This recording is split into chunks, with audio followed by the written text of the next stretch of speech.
سب سے پہلے تو کل جو واقعہ ہوا اس کی مذمت بھی کی اور کرتے ہیں، اور میرے خیال سے کہ یہ جو اس ریاست ہے، ریاست کو ایک بات سمجھنی پڑے گی کہ پرامن احتجاج ہر بندے کا حق ہے، رائٹ ہے۔ اگر آپ کو کسی کے احتجاج سے کوئی ایشو ہے یا کوئی اختلاف ہے تو آپ اس سے بات کر سکتے ہیں، نیگوسیشن کر سکتے ہیں، لیکن ایسا کسی بھی طور پہ آپ نہیں کر سکتے کہ آپ ان پہ فائرنگ شروع کر دیں یا ان لوگوں کو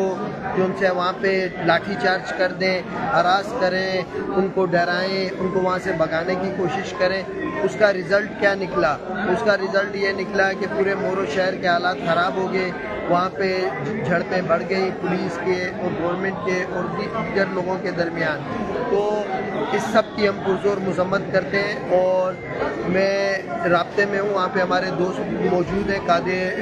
قرائی بھائی سے کہ بھی لگاری بھائی سے، سب سے میں رابطے میں ہوں، جو کہ مجھے انہوں نے بتایا کہ وہاں پہ انہوں نے 4 رکنی ایک کمیٹی بنا رہے ہیں، ٹیم بنا رہے ہیں، جو بھی ہے۔ تو وہاں کے جو لوگ ہیں ان کی جو ڈیمانڈ ہے، جو اس ٹائم پہ شہدا کی باڈی لے کے روڈ پہ بیٹھے ہوئے، ان کی ڈیمانڈ ہے کہ ان کی FIR رجسٹرڈ ہونی چاہیے۔ میرے خیال سے بالکل ان کی FIR رجسٹرڈ ہونی چاہیے، کیونکہ کسی کو بھی حق نہیں ہے۔ ایک کارکن جو شہید ہوا، 2 کارکن اس میں شہید ہوئے، آپ مجھے یہ بتا دیں کہ اس میں ایسا کیا تھا کہ آپ نے ان پہ گولی چلائی؟ اگر آپ نے احتجاج ختم کرانا تھا، اس میں ڈیفرنٹ موڈز ہیں، واٹر کینرز ہیں، آنسو گیس ہیں۔ آپ اس ایکسٹریم لیول پہ یہ فائرنگ، یہ کوئی دہشت گرد تو نہیں تھے، یہ ایک وہ تھے، قومی کارکن تھے جو بیٹھے ہوئے تھے اور جو اپنے رائٹ کی جنگ لڑ رہے تھے، جو اپنے لیے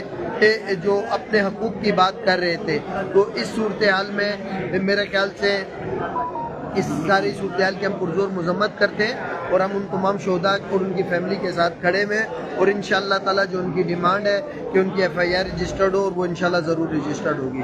جاری ہے جاری رہندی، جاری